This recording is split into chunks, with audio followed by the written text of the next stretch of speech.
Alright, so in episode 1 of my CB750 build, I got the engine out of the frame.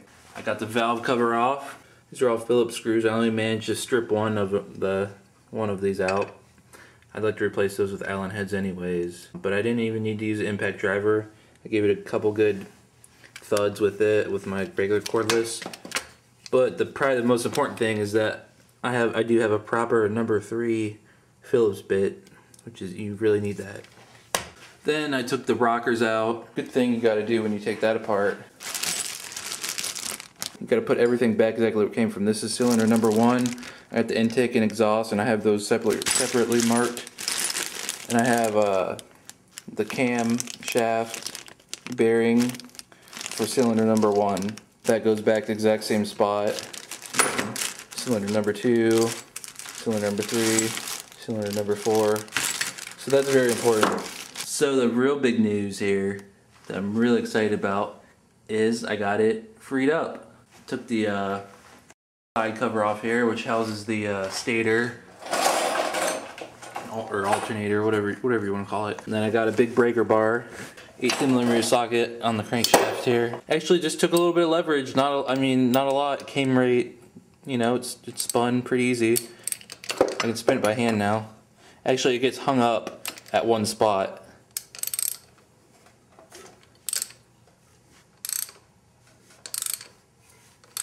See, it'll get hung up at one spot and turn it back the other way.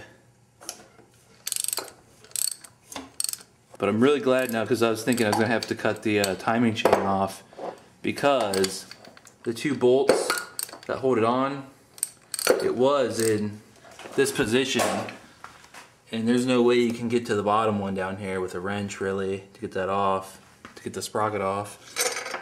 Now I can turn it. Alright, so an update. I got the rocker bases off, whatever you call them. And then I managed to pull the head. I don't know where that goes. But anyways, one thing you need to know is under these rubber pucks, they're laying over there. There's a couple more bolts to get the head off. 4 more. 1, 2, 3, 4. And I didn't know about this, so I got those off, and it actually came off pretty easy. But look at this. Okay, so virtually no rust, virtually no rust. 2, virtually no rust. Look at 4, rusted quite a bit. Come over here. Look at this. Alright. Cylinder number 1.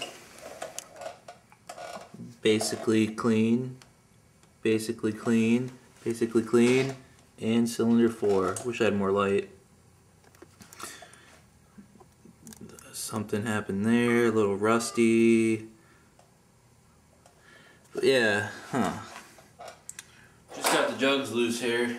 Let's pull them out. I should go ask for a second hand to hold these, this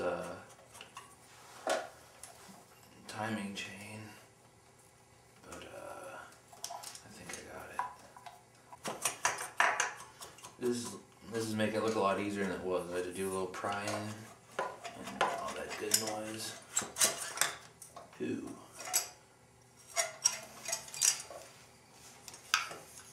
Ah, there's the smell.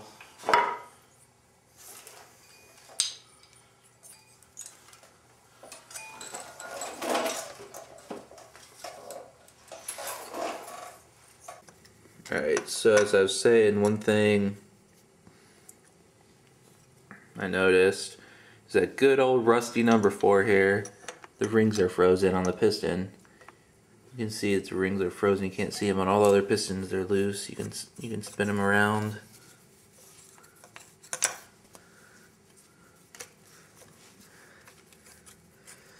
But they're frozen. Talking about the frozen piston rings. Well, they were very frozen. I soaked this piston in PB Blaster in this can here. I just cut the can off.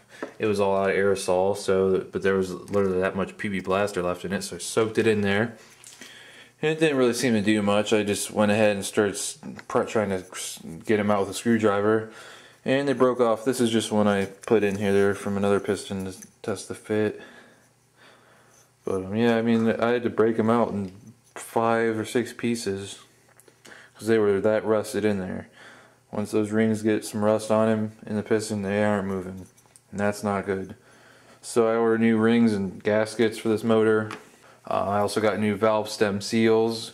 I'm going to pull the valves out. That's why I got the valve spring compressor tool. I'm going to pull these out and lap the valves